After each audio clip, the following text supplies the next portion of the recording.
মানুষ দেখে বলছে ভাই তোমার বিচি নেই। এখন তোমার হার্টের ইসিজি না করে তোমার হোলের ইসিজি করা শুরু করে দিল। লিক পেপার এবং বাচ্চাদের শুনটু দুটো সিমিলার, যখন তখন ভাই লিক হতে পারে। তা বলবো তোমার অপারেশন করতে হবে, নাহলে জ্বর কমবে না। এই জীবনে আমি দেশের অনেক ধরনের প্রবলেম দেখেছি, অনেক ধরনের নিউজ শুনেছি, তো সেগুলো কাটিয়ে এসে আবার নতুন একটা নিউজ শুনছি যে নিট এক্সামের ছাত্রদের নিট পেপার লিক হয়ে গেছে। জাস্ট তোমরা ব্যাপারটা ভাবো, আমাদের দেশে ডাইপার লিক না হওয়ার গ্যারান্টি তো রয়েছে, কিন্তু কোনো এক্সাম পেপার লিক হবে না এটা কোনো ভাই গ্যারান্টি নেই আমাদের দেশে। এর মধ্যে নিট পেপার তো ভাই স্পেশাল, প্রতি বছর বছর লিক হয়। অর্থাৎ নিট পেপার এবং বাচ্চাদের শুনটু দুটো সিমিলার, যখন তখন ভাই লিক হতে পারে। আর যে এজেন্সিতে নিট এক্সামটা হয় তার ব্যাপারটা শুধু দেখো, এদিকে ভাই এক্সাম পেপার লিক হয়ে গেছে, ওদিকে ভাই এজেন্সি ঘুমিয়ে আছে, ও বুঝতেই পারেনি যে ওর এক্সাম পেপার ভাই লিক হয়ে গেছে। ছাত্রদের জানাতে হচ্ছে তোমার এক্সাম পেপার লিক হয়ে গেছে, মানে কি ধরনের গান্ডু। ব্যাপারটা ঠিক এরকম হয়েছে, তোমার দুটো বিচি রয়েছে, তার মধ্যে একটা বা দুটোই গায়েব হয়ে গেছে, আর এটা তুমি নিজেও জানো না। মানুষ দেখে বলছে ভাই তোমার বিচি নেই, তারপর তুমি যে বুঝতে পারছো যে হ্যাঁ আমার তো বিচি নেই, গেল কোথায়। আর যারা এই পেপার লিকের মধ্যে জড়িত তাদের ভাই বুঝতে পারি না, মানে মনের মধ্যে ভয় আছে কিনা। লিক হওয়া পেপারগুলো দিয়ে পরীক্ষা দিয়ে পাশ করা ডাক্তারগুলোর কাছে যখন তুমি তোমার ফ্যামিলিকে নিয়ে যাবে বা তুমি নিজে যাবে চিকিৎসা করানোর জন্য, গিয়ে বলবে যে আমার আমার হার্টে ব্যথা হচ্ছে, আমি মনে স্ট্রোক করছি। এখন তোমার হার্টের ইসিজি না করে তোমার হোলের ইসিজি করা শুরু করে দিল।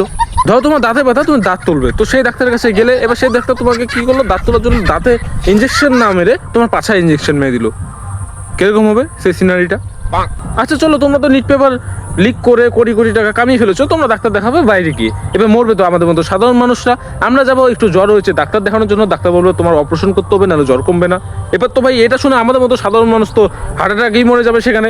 ভাই কবে থেকে আবার জ্বরের জন্য অপারেশন করতে লাগছে, তো ভাই যখন শুনবে না যে অপারেশন করতে লাগবে জ্বরের জন্য, তো সেখানেই সাধারণ মানুষ ভাই হার্ট অ্যাটাক করে লাশের পর লাশ পড়ে যাবে। এবার দেখা গেলো এই ধরনের ডাক্তারের কাছে তুমি গেলে তোমার বউকে নিয়ে, যে তোমার বউ প্রেগনেন্ট হয়েছে, এবার ডাক্তার দেখাতে গিয়েছো, ডাক্তার বলছে ভাই কার পেটে বাচ্চা, তোমার পেটে না তোমার বউয়ের পেটে।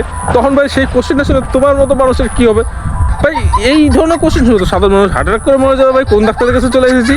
যাই হোক ভাই, যারা এই পেপারগুলো লিক করছো তাদেরকে বলবো একটু বোর্ডের মাধ্যমিক আর উচ্চ মাধ্যমিকের মধ্যে একটু ধ্যান দাও ওই পেপারগুলোর দিকে। তো যাই হোক, ভিডিওটা এই পর্যন্ত। এই দেশের মধ্যে যা হচ্ছে ভাই, খুব খারাপ পরিস্থিতিতে রয়েছে দেশ বর্তমানে।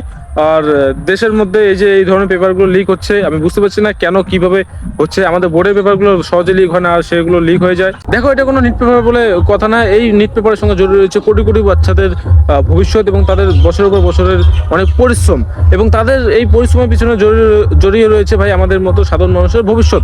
কেননা যখন এই নিট পেপার কোনো অযোগ্য ছাত্র ক্র্যাক করে অযোগ্য ডাক্তার হবে, তখন সেই অযোগ্য ডাক্তারের কাছে যখন আমাদের মতো সাধারণ মানুষরা যাবে, তো সেখানে কিন্তু ভুলভাল চিকিৎসায় আমাদের মতো অনেক সাধারণ মানুষ মারা যাবে। তো সরকারকে বলবো যে এদিকে একটু ধ্যান দিতে। এর আগের বারও অনেকবার এইভাবে লিক হয়ে গেছে, তো এদিকে একটু ধ্যান দিতে হবে সরকারের। তো সরকার, আমি চাইবো যে সরকার এখানে ধ্যান দেখ, আশা করি সরকার ধ্যান দিবে এখন থেকে। তো চলো, best of luck, bye bye.